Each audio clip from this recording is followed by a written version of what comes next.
할렐루야. 우리 옆 사람하고 인사 한번 합시다. 사랑합니다. 축복합니다. 사랑합니다. 축복합니다. 할렐루야. 오늘도 하나님께서 우리 예배 가운데 충만한 은혜를 내려주실 줄로 믿습니다. 지난주까지 주님과 동행하는 시리즈 말씀 20편을 마쳤고요. 오늘부터는 이 성령 시리즈 말씀으로 계속 나누기를 원합니다. 오늘은 첫 번째 시간으로 메마른 영혼을 살리는 성령의 바람, 이런 제목의 말씀입니다. 성령님은 생기처럼 우리 가운데 역사하십니다. 성령의 생기는 마른 뼈도 살아나게 만들어요. 우리의 인생을 완전히 변화시키는 것이죠. 며칠 전에 윤 대통령께서 우리나라 포항의 영일만 일대에 140억 톤의 가스와 석유가 매장되었다고 발표를 했습니다. 국민들은 열광을 했어요. 석유가 나오면 참 좋을 것 같습니다. 기름이니까. 하여튼 대한민국이 좀 더 차원이 높은 그런 나라로 발전할 수 있는 계기가 되겠지요.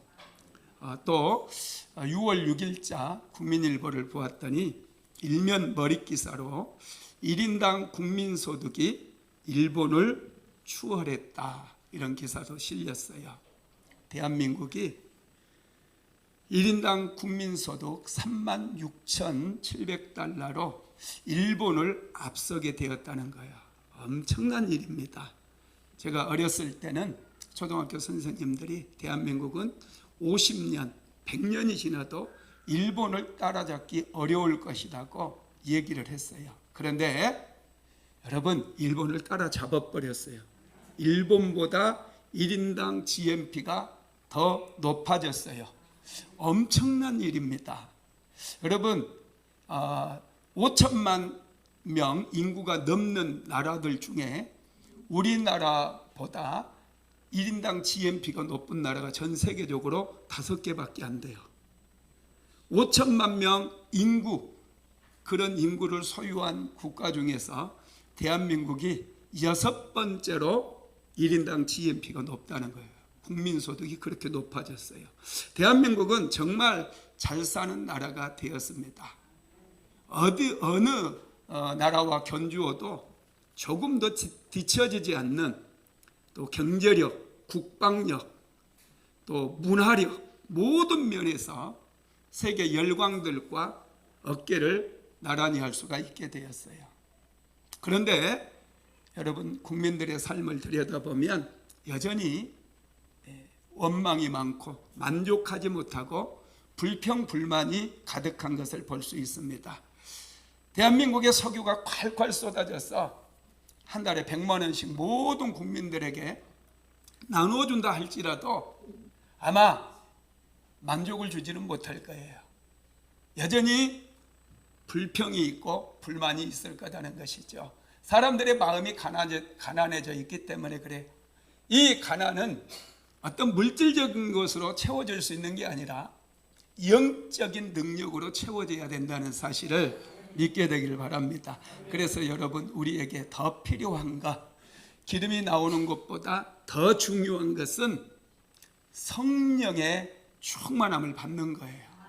마른 뼈다귀와 같은 우리 심령 속에 하나님의 성령이 임하게 되면 우리의 영혼이 깨어나게 되고 결핍되고 궁핍한 우리의 마음이 충만하게 채워져서 비로소 기쁨이 넘치고 감사가 넘치는 그런 인생을 살아갈 수 있게 된다는 것을 믿으시기 바랍니다. 예수님께서 부활하시고 승천하신 다음에 제자들에게 이제 말씀을 하셨어요. 너희들은 예루살렘을 떠나지 말고 아버지께서 약속하신 것을 기다려라. 너희는 몇 날이 못되어 성령으로 세례를 받을 것이다, 이렇게 말씀하셨습니다. 여러분, 예루살렘을 떠나지 말고 예루살렘을 떠나지 말고 아버지께서 약속하신 것을 기다리라고 했는데 그게 성령이라는 거예요. 왜냐하면 성령을 받아야 뛰어넘을 수가 있거든요. 제자들에게 예수님께서는 마태복음 28장 18절부터 22절까지 마지막 지상 명령을 주셨잖아요. 모든 족속으로 제자를 삼아 아버지와 아들과 성령의 이름으로 세례를 주라고 말씀하셨거든요. 모든 족속으로 제자를 삼으려면 성령을 받아야 모든 족속들에게 복음을 전할 수가 있어요. 사도행전 1장 8절에서도 너희는 성령을 받고 너희가 성령을 받을 때 예루살렘과 온 유대와 사마리아와 땅끝까지 이르러 내 증인이 되리라고 말씀하셨어요. 오직 성령이 너희에게 임할 때 예루살렘을, 온 유다를, 사마리아를 뛰어넘어 땅끝까지 복음을 전할 수 있게 된다는 거예요. 성령 받으면 여러분 이 한계를 뛰어넘는다는 거예요. 당시에 언어의 제약이 있었잖아요. 언어가 달라요. 그런데 성령 받으면 언어를 뛰어넘는 거예요. 문화가 달라요. 그런데 성령 받으면 문화도 언어도 다 뛰어넘어서 그들에게 땅끝까지 이르러 복음을 전할 수 있게 된다는 거예요. 여러분, 저와 여러분도 마찬가지예요. 우리는 배움도 짧고 지식도 짧아요. 세상의 모든 이치를 알 수가 없어요. 앞으로 10년 뒤에 어떤 새로운 세상이 펼쳐질지 아무것도 알 수가 없어요. 그런데 하나님께서는 우리에게 성령을 받으라고 말씀하시는 거예요. 성령을 받게 되면 어떤 시대가 찾아온다 할지라도 그 시대의 중심에 설 수 있고 그 시대를 간파하고 그 시대를 초월해서 세상 위에서 여러분 우리가 살아갈 수 있기 때문에 그렇다는 거예요. 그런데 먼저 예수님은 예루살렘을 떠나지 말래요. 여러분, 도대체 예루살렘이 어떤 곳이기에 예루살렘을 떠나지 말고 아버지의 약속하신 것이 임할 때까지 기다리라고 말씀하셨을까요? 예루살렘은 여러분, 아브라함이 그의 이삭을, 그의 독자 이삭을 제단의 번제로 하나님 앞에 드렸던 그런 장소예요. 예루살렘은 또 솔로몬이 성전을 지었던 장소예요. 예루살렘은 예수님께서 이 땅에 오셔서 십자가에 못 박혀 죽으셨고 또 부활하셨던, 그리고 승천하셨던 장소가 예루살렘인 거예요. 그래서 이 예루살렘을 떠나지 말고 은혜의 장소이기 때문에 이곳에서 은혜를 받으면 너희들이 성령을 받게 되고 성령을 받으면 권능이 임하여서 내가 너희들에게 맡겨주신 모든 사명을 온전하게 감당할 수 있게 될 거라는 거예요. 여러분, 그러니 이 은혜가 있는 자리를 소중히 여겨야 돼요. 오늘날 예루살렘이 어딥니까? 여러분, 교회인 거예요. 이 교회에서 성령 받고 나가게 되면 우리는 세상을 이길 수 있어요. 내가 비록 가진 게 부족하고 내가 연약하고 질병 때문에 어려움을 겪고 있고 내가 배움이 많지 않다 할지라도 성령 받으면 뛰어넘을 수 있다는 거예요. 여러분, 요셉을 생각해 보세요. 그는 노예로 팔려갔어요. 그런데 30살의 나이에 애굽의 국무총리가 되어버렸어요. 애굽의 바로가 왜 요셉을 애굽의 국무총리로 발탁했습니까? 그에게는 성령이 충만했거든요. 하나님의 영이 요셉에게 충만하게 임했었거든요. 다니엘은 포로로 끌려갔는데 페르시아에서도 바벨론에서도 총리가 되었잖아요. 여러분, 그 비결이 다니엘에게도 하나님의 영이 충만하게 임했기 때문에 그들이 시대를 뛰어넘을 수 있었다는 것, 문화를 뛰어넘고 언어를 뛰어넘는, 나이를 뛰어넘는 그런 인생을 살 수가 있었다는 거예요. 그래서 저와 여러분도 성령을 사모해야 돼요. 이번 성령 시리즈 말씀을 들으면서 여러분, 우리 한 사람 한 사람이 성령 받으면 이제 뛰어넘을 수 있습니다. 한계를 뛰어넘고 새로운 도전을 우리는 직면하게 되고 새로운 길을 열고 우리는 새로운 모험을 하며 우리의 인생을 온전히 변화시킬 수 있다는 사실을 믿게 되기를 주님의 이름으로 축복합니다. 에스겔 선지자가 활동할 당시 이스라엘은 아주 비극적인 상황이었어요. 남한국 유다가 북한국 이스라엘은 이미 200년 전에 망해버렸고 남한국 유다도 이제 바벨론이라고 하는 나라에 의해서 철저하게 망해버립니다. 예루살렘에 살고 있었던 백성들은 전부 바벨론의 포로로 끌려가 버렸어요. 똑똑한 사람, 유능한 사람, 엘리트들은 전부 끌고 갑니다. 왜? 독립운동을 하지 못하도록. 그리고 그것뿐만 아니에요. 예루살렘 성벽을 무너뜨려 버렸어요. 예루살렘 성전마저 다 파괴해 버렸습니다. 이스라엘 백성들은 예루살렘 성전을 목숨처럼 소중히 여겼어요. 예루살렘 성전마저 무너져 버린 것은 그들의 자존심도 무너져 버렸고 그들의 하나님도 그들을 떠나버렸다는 그런 표시였던 거예요.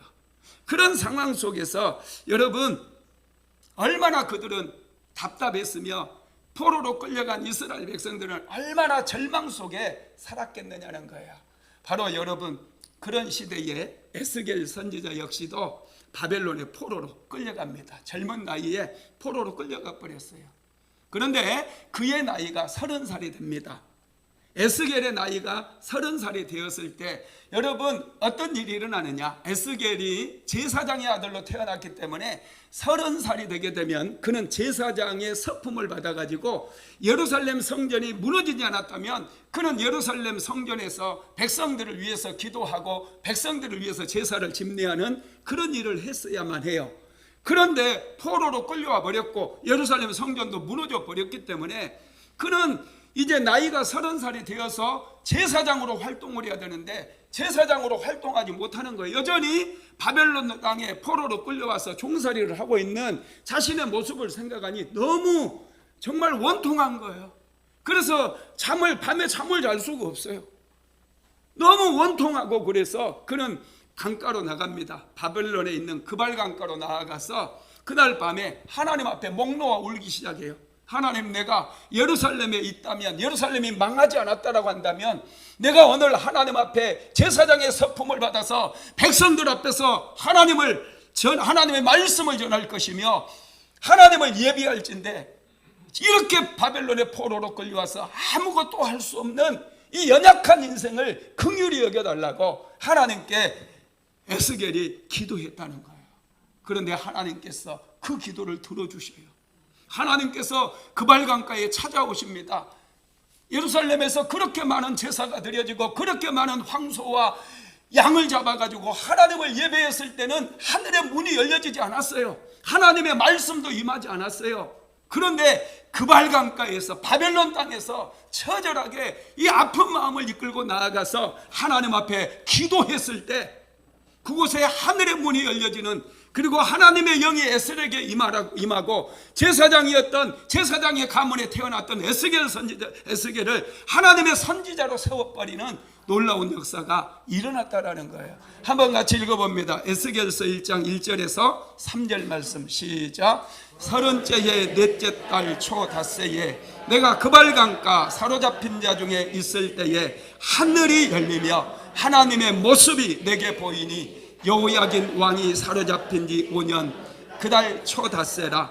갈대아 땅 그발강가에서 여호와의 말씀이 부시의 아들 제사장 나 에스겔에게 특별히 임하고 여호와의 권능이 내 위에 있으니라. 아멘. 그발강가에서 포로된 상태에서 종살이하는 상태에서 정말 갈급한 심령으로 하나님, 내가 제사장의 사명을 감당해야 될진데 이곳에서 백성들을 깨우지 못하고 이곳에서 포로로 끌려와서 종살이를 하고 있습니다. 하나님, 나를 긍휼히 여겨주시옵소서. 간절히 그발강가에서 기도할 때에 하늘이 열렸다는 거예요. 하나님께서 하늘을 열어버리십니다. 그리고 하나님의 모습을 보여주었다는 거예요. 하나님의 임재를 에스겔이 경험하게 되었다는 거예요. 여러분, 놀랍습니다. 그리고 하나님께서는 에스겔을 이제 한 골짜기로, 에스골 골짜기로 인도해서 마른 뼈다귀들이 있는 그 모습을 보여주는 거예요. 이스라엘 백성들의 영적인 상황이 이 마른 뼈다귀와 같음을 여러분 인식시키고, 이 마른 뼈다귀와 같은 이스라엘 백성들이 어떻게 하면 이제 살아나서 그들이 하나님의 영광을 살 수 있는지를 보여주는 거예요. 자, 에스겔서 37장 1절에서 2절 말씀 한번 같이 읽어보겠습니다. 여호와께서 권능으로 내게 임재하시고 그의 영으로 나를 데리고 가서 골짜기 가운데 두셨는데 거기 뼈가 가득하더라. 나를 그 뼈 사방으로 지나가게 하시기로 본즉 그 골짜기 지면에 뼈가 심이 많고 아주 말랐더라. 하나님께서는 에스겔에게 하늘의 문을 열어주셨어요. 그리고 하나님의 성령으로 먼저 충만하게 채워주십니다. 그리고 한 골짜기로 데리고 가셔서 바짝 말라버린 뼈다귀들을 보여주는 거예요. 살점 하나 붙어있지 않아요. 다 썩어 문드러졌고 이제는 백골 상태로 하얗게 변해버린 이 뼈다귀들을 에스겔 선지자에게 보여주시는 거예요. 여러분, 왜 이 뼈다귀들을 보여주셨을까요? 이스라엘 백성들의 현재의 모습이 그렇다는 거예요. 가망성이 없다는 거예요. 사람들의 눈으로 보기에는 이 뼈다귀들은 다시 살아날 가망성이 전혀 없습니다. 아무런 소망도 없이 살아가는 이스라엘 백성들의 모습이 이 말라 삐뚤어진 뼈다귀의 모습이었다라는 거예요. 그런데 여러분, 놀라운 사실은 하나님의 말씀이 선포되고 강력한 성령의 역사가 일어나고 성령의 바람이 불면 이런 뼈다귀들도 다시 살아나고 회복되어서 하나님을 찬양하고 하나님을 경배하는 놀라운 역사가 일어나게 된다는 사실을 믿으시기 바랍니다. 저와 여러분도 마찬가지예요. 우리도 성령 받아야 돼요. 성령 받지 못하고 우리가 예배드리면 예배도 힘이 없고 능력이 없어요. 기도해도 기도가 능력이 없어요. 찬양을 불러도 감흥을 일으킬 수 없어요. 성령 받은 사람이 찬양하고 성령 받은 사람이 기도하고 성령 받은 사람이 예배할 때 하늘이 열려지고 능력이 나타나고 기적이 일어나고 구원의 문이 열려지고 축복의 길이 열려진다는 것을 믿으시길 바랍니다. 할렐루야. 저와 여러분도 살아나야 돼요. 성령 받고 살아나야 됩니다. 그러면 골짜기의 마른 뼈다귀들은 어떻게 살아날 수 있었는가? 첫 번째로 하나님의 말씀이 선포될 때 살아나게 되는 줄 믿으시기를 바랍니다. 에스골 골짜기의 뼈다귀들은 100년이나 지났어요. 죽은 지 100년 지났습니다. 뼈다귀들이 하얗게 변했어요. 골짜기에 가득히 널브러져 있었습니다. 아주 절망적인 상태였어요. 자, 에스겔서 37장 11절 한번 읽어봅시다. 시작. 또 내게 이르시되 인자야, 이 뼈들은 이스라엘 온 족속이라. 그들이 이르기를 우리의 뼈들이 말랐고 우리의 소망이 없어졌으니 우리는 다 멸절되었다 하느니라. 아멘. 여러분, 골짜기의 뼈다귀들은 이스라엘 백성들의 모습이에요. 그들은 하나님에 대한 갈망마저도 하나님에 대한 기대마저도 다 꺾여버렸어요. 포로 생활을 하다 보니, 그리고 그들이 바벨론 포로 생활하면서 힘겹게 살아가다 보니 하나님을 향한 어떤 기대도 소망도 다 사라져 버렸다라는 거예요. 그래서 하나님께서는 에스겔 선지자에게 이 뼈다귀들을 보여주면서 하나님께서는 말씀하시는 거예요. 질문을 하십니다. 한번 읽어볼까요? 어떤 질문을 했는지. 에스겔서 37장 3절 시작. 그가 내게 이르시되 인자야, 이 뼈들이 능히 살 수 있겠느냐 하시기로 내가 대답하되 주 여호와께서 주께서 아시나이다. 아멘. 인자야, 이 뼈들이 능히 살 수 있겠느냐, 하나님께서 에스겔에게 물어보는 거예요. 이렇게 100년이나 죽은 지 100년이나 지나서 백골 상태, 하얗게 변해버리고 완전히 널브러져 있는 이 뼈들이 살아날 수 있겠느냐 물어보는 거예요. 에스겔 선지자가 볼 때 가능성이 없어요. 1도 없어요. 어떻게 이 뼈다귀가 다시 살아날 수 있겠어요? 말도 안 돼요. 정말 말도 안 되는 상황이에요. 그렇지만 하나님께서 물어보신 말씀이기 때문에 에스겔은 쉽게 대답을 못합니다. 살 수 있습니다 해도 이게 참 말도 안 되는 얘기고 거짓말하는 것 같고, 살 수 없습니다 그러면은 이게 불신앙이 되는 것 같고, 그래서 이럴 때 참 좋은 말이 있어요. 주께서 아십니다. 야, 이게 피해가기 참 좋은 말이에요. 에스겔 선지자는 주께서 아십니다, 이렇게 하나님 앞에 고백을 합니다. 그때 하나님께서는 에스겔 선지자에게 이렇게 말씀하셔요. 4절에서 5절까지 한번 같이 읽어봅시다.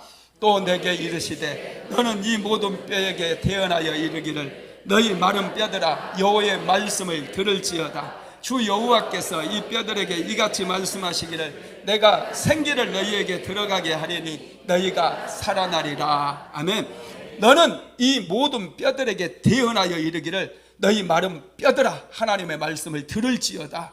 먼저 선포하라는 거예요. 하나님의 말씀을 들을지어다. 마른 뼈다귀들아 너희들은 하나님의 말씀을 들을지어다. 이스라엘 백성들아 너희들은 하나님의 말씀을 들을지어다. 순복음 안디옥교회 성도들아 하나님의 말씀을 들을지어다. 먼저 말씀을 들으라는 거예요. 그러면서 하시는 말씀이 주 여호와께서 이 뼈들에게 이같이 말씀하시기를 내가 생기를 너희에게 들어가게 하리니 너희가 살아나리라. 이렇게 선포하라는 거예요. 성령의 바람을 너희에게 불게 하리니 너희들이 살아나리라. 너희들이 소망이 없고 자신감을 잃어버렸고 너희들이 낙심에 있다 할지라도 성령의 바람을 너희에게 보내주리니 너희들에게 성령의 바람이 불면 너희들이 살아나리라. 할렐루야. 이 말씀을 하시는 거예요. 여러분, 먼저 뼈다귀들은 하나님의 말씀을 들어야 돼요. 그런데 우리의 고민은 뭡니까? 이 뼈다귀들에게 말씀을 선포한들 이 뼈다귀들이 말씀을 들을까 안 들을까, 이런 고민이지 않겠어요? 여러분, 뼈다귀들은 하나님의 말씀을 못 들어요. 이건 우리 생각이에요. 그런데 여러분, 이 뼈다귀들이 하나님의 말씀을 듣습니다. 예수님께서 풍랑이는 바다를 보시고 거친 파도를 보시고 파도야 잔잔하라 말씀을 선포했더니 파도가 잔잔해져 버려요. 여러분, 이미 죽은 지 나흘이나 지났던 나사로에게 예수님께서 명령하셔요. 나사로야 나오라. 그랬더니 나사로가 예수님의 음성을 듣고 벌떡 일어나서 무덤 밖으로 나와버리는 거예요. 여러분, 말도 안 되는 상황이에요. 이건 믿음으로 우리가 받아들이지 않으면은 이건 우리가 믿을 수 없는 상황이거든요.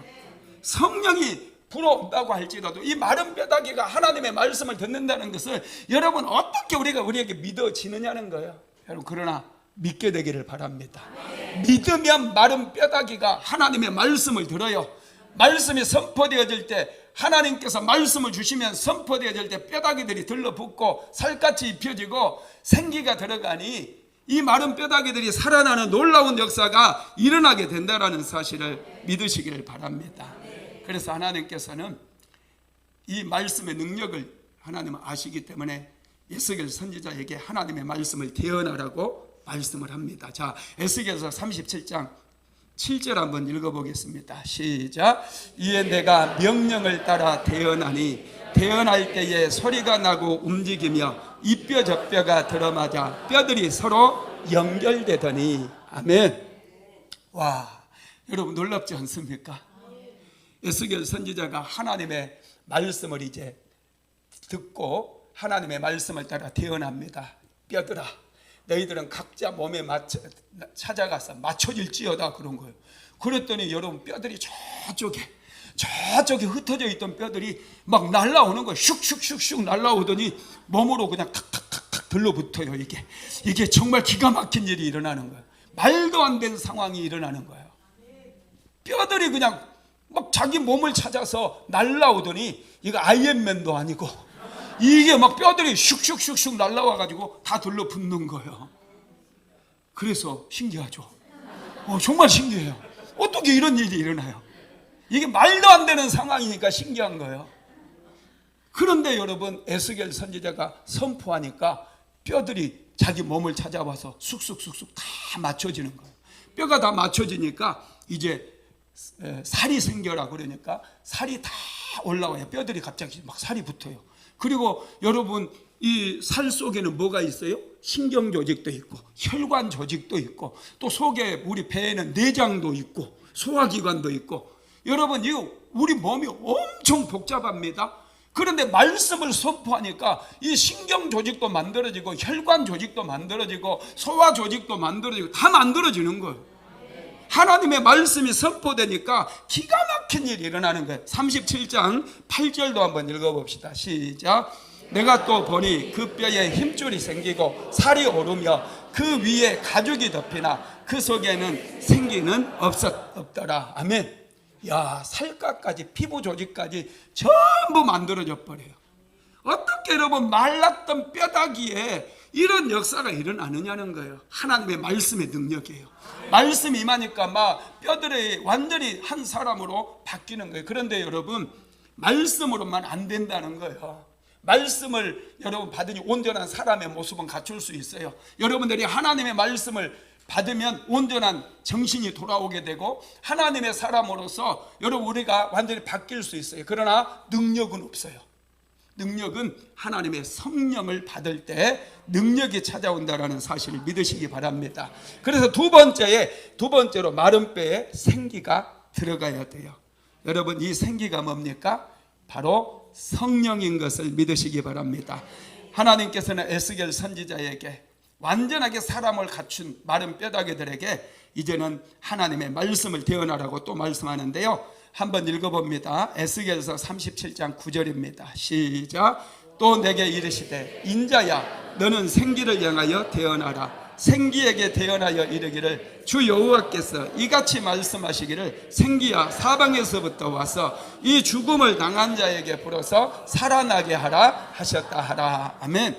에스겔 선지자에게 이제 생기가 사방에서 불어서 이 사람들에게 들어가라고 명령을 내리라는 거예요.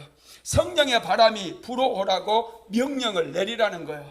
그랬더니 동서남북 사방에서 갑자기 하나님의 성령의 바람이 불어오는 거예요. 생기가 각 사람에게 들어가기 시작한 거예요.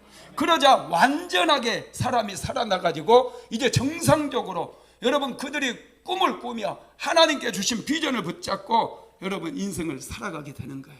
이스라엘 백성들에게 정말 필요한 것은 하나님의 말씀과 성령의 역사라는 것을 하나님께서 에스겔 선지자에게 보여주고 있다라는 것입니다.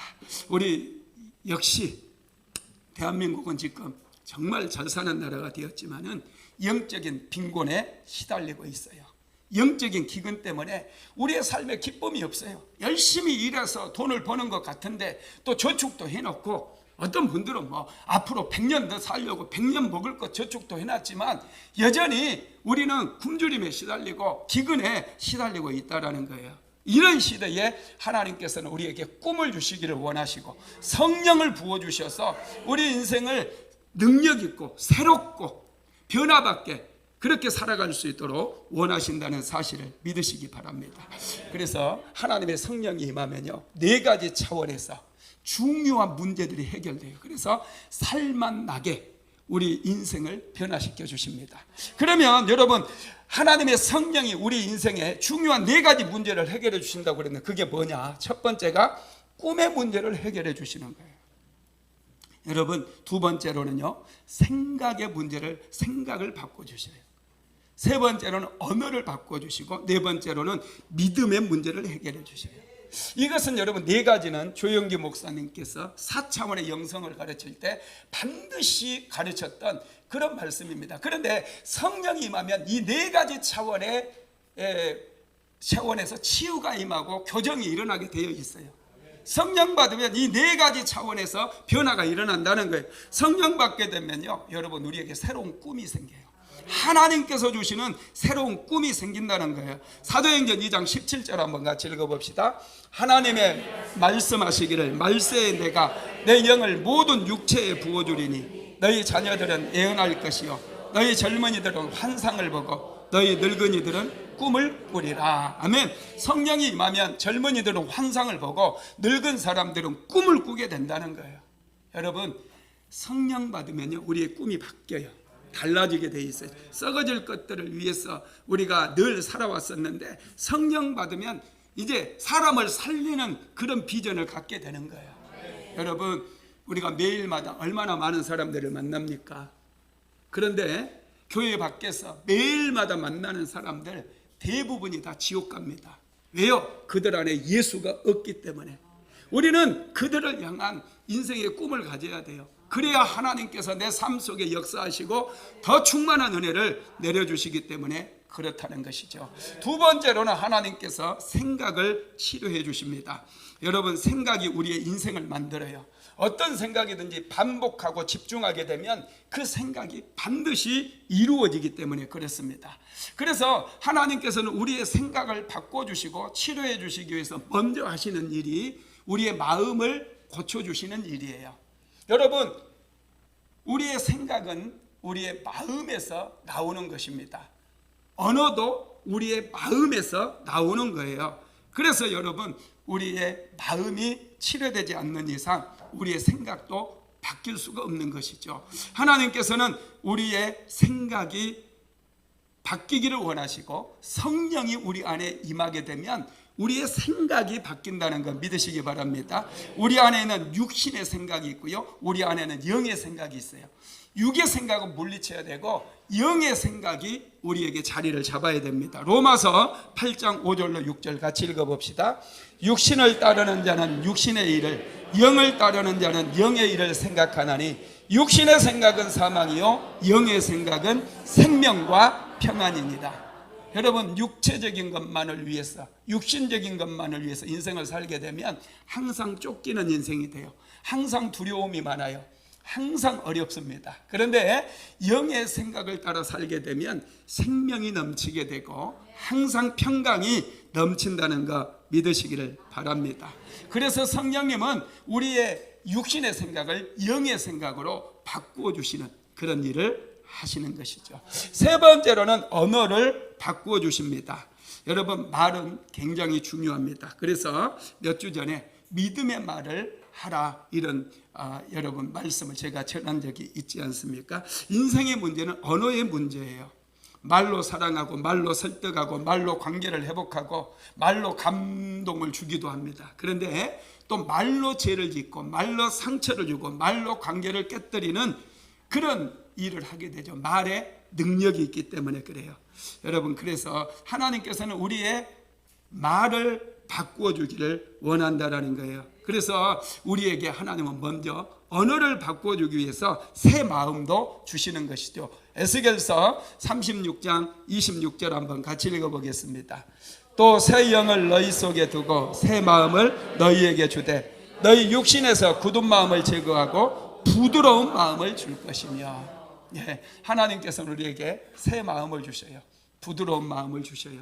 왜냐하면 우리는 마음에 가득한 것을 입술로 표현하기 때문에 그렇다라는 것입니다. 그래서 우리 그리스도인들은 항상 믿음의 언어를 사용할 줄 알아야 돼요.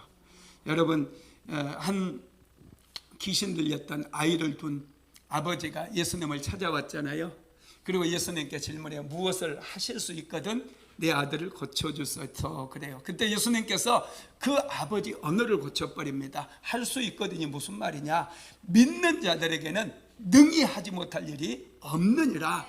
그러자 이 아버지가 자기의 태도를 바꿔요. 내가 믿나이다. 나의 믿음 없는 것을 도와주소서. 이렇게 고백했을 때 예수님께서는 곧바로 그 아들에게서 귀신을 쫓아내 주심으로 아들을 고쳐주신 것을 믿으시기를 바랍니다. 여러분, 그렇습니다. 우리는 이 언어를 치유받아야 돼요. 성령이 임하면 우리 언어가 치유되어져요.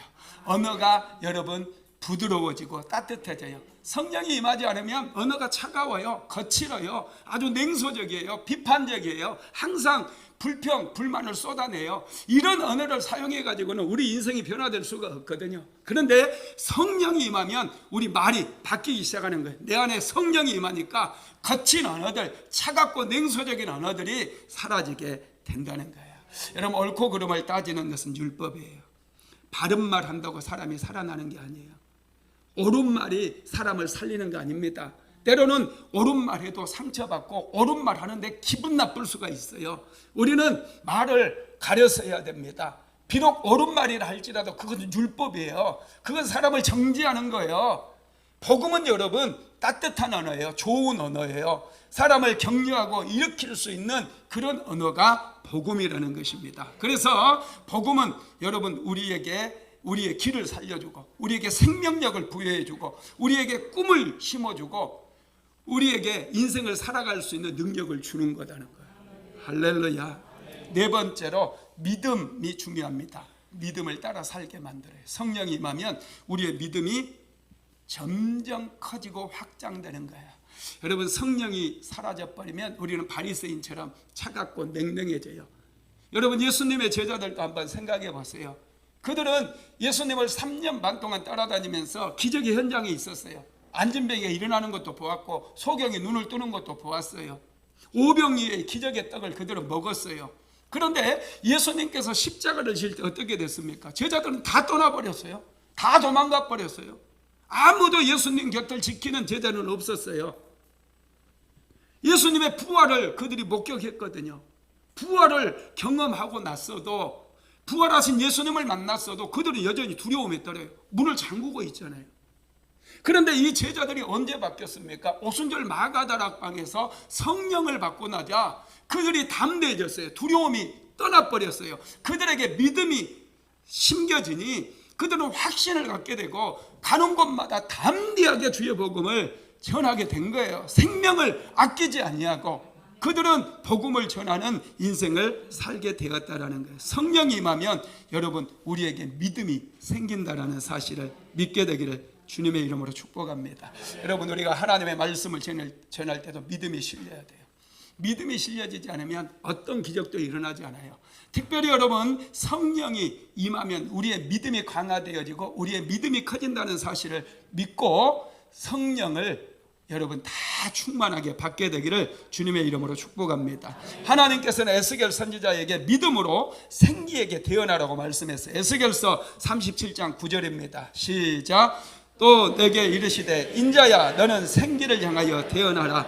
생기에게 태어나여 이르기를 주 여호와께서 이같이 말씀하시기를 생기야 사방에서부터 와서 이 죽음을 당한 자에게 불어서 살아나게 하라 하셨다 하라. 아멘. 생기가 사방에서 몰려와서 이 죽음을 당한 자들에게 붙어서 살아나게 하라는 거예요. 믿음을 가지고 너는 선포하라는 거예요. 그럴 때 믿음을 가지고 선포할 때 성령의 바람이 이 에스골 골짜기에 불어오는 거예요. 동서남북 사방에서 성령의 바람이 불어와서 각 사람에게 붙어버리니 죽었던 사람들이, 마른 뼈다귀 같은 사람들이 벌떡 일어나 살아나는 놀라운 역사가 일어나게 된 것입니다. 여러분 그렇습니다. 하나님은 성령의 바람을 불게 하심으로 우리의 인생을 치료하셔요. 우리로 열매 맺는 인생을 살아갈 수 있도록 만들어 주십니다. 문제는 하나님께 있는 게 아니에요. 나에게 있는 거예요. 하나님께서는 예수님을 보내주셔서 십자가에 못 박혀 죽게 하심으로 죄의 문제, 저주의 문제, 가난의 문제, 실패의 문제 다 이미 해결해 주셨어요. 그런데 내가 믿음이 없다 보니 그런 문제 여러분 찾아와도 내가 기도하지 않는 거예요.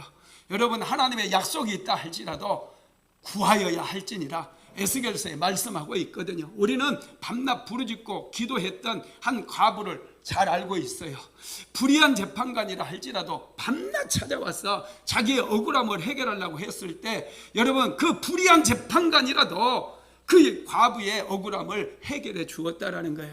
여러분 하나님은 좋으신 하나님이라고 말씀하셨어요. 밤낮 부르짖는 자의 기도를 들어 응답해 주시겠다고 말씀하신 거예요. 세 번째로 생기와 말씀이 함께 역사해야 됩니다. 에스겔서 37장 4절에서 6절 같이 읽어봅시다. 시작.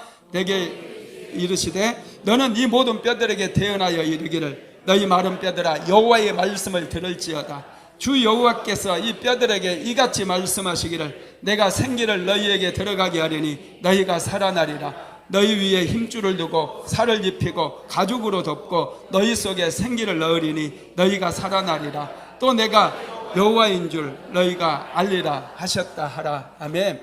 여러분 성령님은 여러분 말씀과 함께 역사해요. 하나님의 말씀이 선포될 때 여러분 생기가 몰려오게 된 거예요. 그러니 말씀을 소중히 여기시기 바랍니다. 하나님의 말씀을 여러분 많이 들어야 돼요. 믿음은 들음에서 온다고 그랬어요. 금요 성령 집회도 나와서 열심을 다해서 하나님의 말씀을 듣고 하나님께 기도하고 수요예배 말씀도 듣고 기도학교 말씀도 듣고 자꾸 이 말씀을 듣게 되면 살아나는 역사가 일어나는 거 믿으시기 바랍니다. 여러분 성령의 바람이 말씀과 함께 불어오는 거예요. 말씀이 없는 곳에서는 성령의 바람이 불어오지를 않아요. 잘못된 바람이에요. 하나님의 말씀이 있는 곳에서 우리는 그곳에서 하나님께 기도하고 하나님께 강렬한 성령의 기름을 부어달라고 여러분 우리가 부르짖어야 돼요. 그럴 때 성령이 우리에게 임하게 된다라는 거예요. 다 성령 받게 되기를 주님의 이름으로 축복합니다. 우리는 성령 받아야 돼요. 성령 받아야 살아요. 가정도 살고 교회도 살고 대한민국도 삽니다. 여러분 성령 받지 못하면 안 되는 거예요. 지금은 성령 시대예요. 사도행전 2장의 오순절 마가다락방에 성령이 임하면서 성령 받은 사람들에 의해서 교회가 세워졌고 성령 받은 사람들에 의해서 복음이 전파된 거예요. 오늘날은 성령 시대이기 때문에 성령 받지 못하는 사람들은 여전히 구약에 머물러 있는 거예요. 우리는 새로운 시대, 성령 시대에 성령을 충만하게 받아서 담대하게 복음을 전하고 또 우리의 인생을 새롭게 하고 교회를 새롭게 하고 죽어가는 영혼들을 깨우고 잠자는 영혼들을 깨우는 인생을 살아야 될 줄로 믿습니다.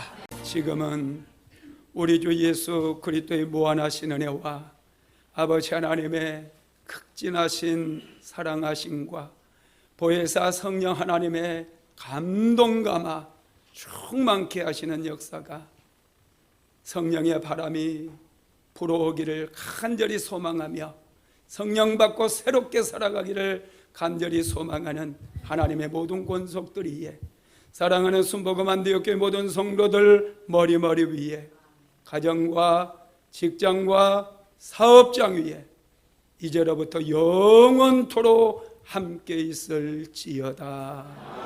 아멘.